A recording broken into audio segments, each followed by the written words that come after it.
EU-Africa summit wrapped up in Brussels with a series of talks of deepening relations between the two continents. There were also no breakthroughs aimed at easing unrest in Somalia or South Sudan, which underscore a failure of the summit to address one of its key themes, to seek prosperity through greater security and cooperation. More than 35 African heads of states and government officials took part in the fourth ever EU-Africa summit that ended on Thursday, 3rd April 2014. Key issues they discussed with their EU counterparts included immigration, trade, development and security. The issue of security was high on the agenda as delegates also talked about the ongoing conflict in the Central African Republic.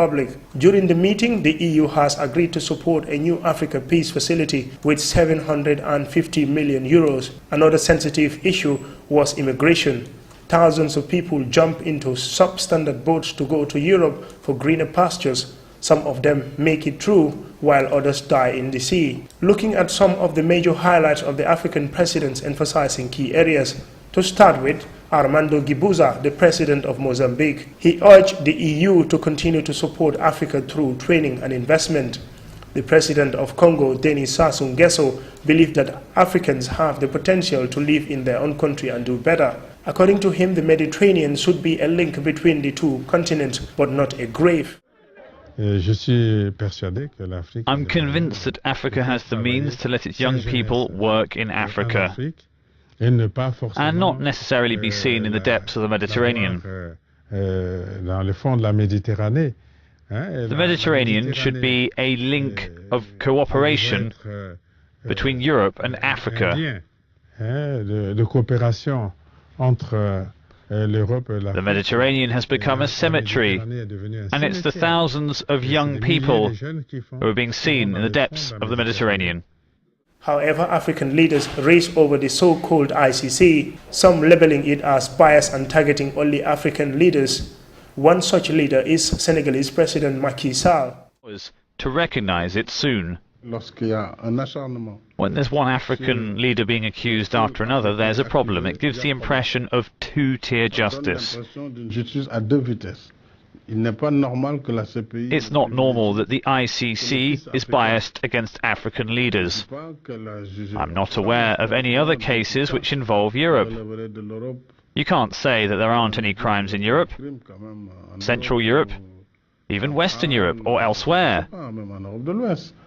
The US is not a member, China's not a member, Russia's not a member, but at least the African leaders have accepted to become a member of the ICC.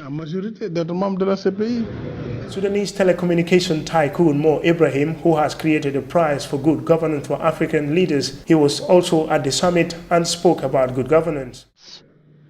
Africa has 30 democracies, functional democracies. Since 2000 to 2012, we had 120 elections in Africa, and 40 of them resulted in change of the party in power.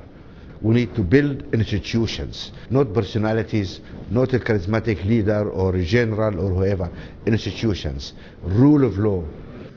President of the European Council, Herman Van Rompuy, said this EU-Africa relation could be better strengthened through trade ties. His views were echoed by some African delegates who think the continent could be better transformed through investing more in agriculture and infrastructure. The 28-member Commission's leader also discussed a potential trade deal between the two continents.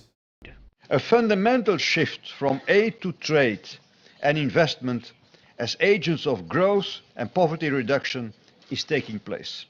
We have committed ourselves on the need for transformation of African economy through investments in industry, agriculture and infrastructure, and through access to finance, markets and transfer of technology.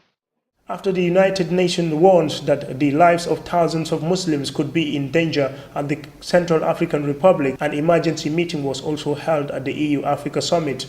UN Secretary General Ban Ki-moon praised the latest efforts, including Europe's effort to send 1,000 troops to back up the African and French forces, but warned still there is nowhere near enough.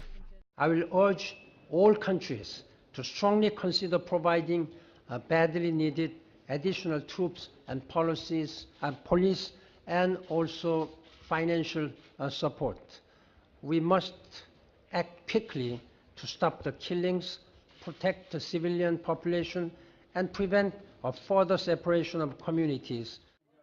At the start of the summit, Britain pledged more than $11 million towards the peacekeeping efforts. Some African leaders decided to boycott the summit. Zimbabwe's President Robert Mugabe didn't attend the summit because his wife, Grace, was being denied an entry visa to Belgium. Mugabe's move prompted Jacob Zuma to take a similar stand. The EU's ambassador, Aldo Derlisha, said Zimbabwe missed the chance to raise grievances over sanctions. If there is something to be discussed about this matter, that the best place to discuss it is during the summit in Brussels. And that's why we regret that Zimbabwe is not participating, because it could have been an excellent occasion of discussing at the highest political level these matters. Political analyst Ibo Mendeza agrees. I think symbolically Zimbabwe's absence at this particular time will hurt us Zimbabweans more than anyone else. The relationship between Zimbabwe and EU countries has been strained over the years. However, Alexandra Rusero thinks both the EU and Zimbabwe could engage to strengthen ties. The summit will be viewed as successful by many, while others doubt if it should be held in the first place. The relationship between EU and Africa will be enhanced, to become stronger and stronger in terms of economic development and also in terms of commitment to maintain peace and human security in Africa. Very successful meeting. It will bring Europe and Africa much closer around a common agenda for the new millennium.